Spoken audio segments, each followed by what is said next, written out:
In terms of the military operation here that is going on in Israel and outside of Gaza, as we understand from the Israeli Defense Forces now, that there will be a ground, air, and sea component to the next stage of their engagement with Hamas. We do not know when the timing of that will take place. We know that they established evacuation corridors on Saturday and Sunday from 10 a.m. to 4 p.m. on Saturday and 10 a.m. to 1 p.m. on Saturday to try to encourage Gazans from the north to move down to the south. And, of course, the situation in Gaza is extremely dire. There is no aid going in. There's very limited supply of water, electricity, internet, all of the things that were the case on Friday, and it's now 3 days later where that is still the case. Authorities there say that 2,600 Gazans have been killed since the beginning of this, and now we have a new number from the Israelis, which is 1,400. Again, most of those killed on Saturday of last week.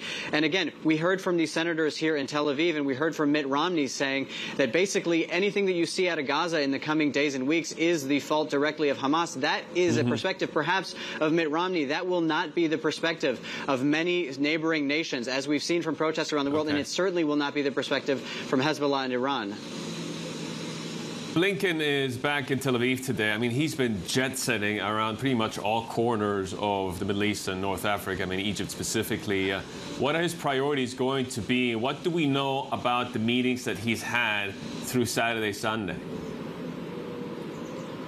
Yeah, so we haven't had a lot of detail on this meeting. He's called, particularly the one with Mohammed bin Salman, the Saudi Crown Prince, extremely productive. So let's just go through where he's been. He was in Tel Aviv, he was in Jordan, he was in the UAE, Bahrain, Kuwait, Saudi, Egypt. He's gone all around all these places. His priorities are about, well, the hostages which are still being held over there, getting aid into Gaza, but again, preventing the spillover effect. So we understand even the U.S. administration has been back-channeling with Iran and the Israeli leadership. The question now, when Blinken comes back here, as he emphasized last week, he says that he will stand by Israel and the United States will stand by Israel, but the how they go about dismantling Hamas is going to be critically important. So you have to imagine that that is going to be one of the main concerns, particularly for a lot of these Arab nations where you have protesters on the streets putting extreme pressure on the leadership. So really trying to focus on not having the spillover. And we should say there has been a second aircraft carrier group by the United States deployed to the Eastern Mediterranean in that context.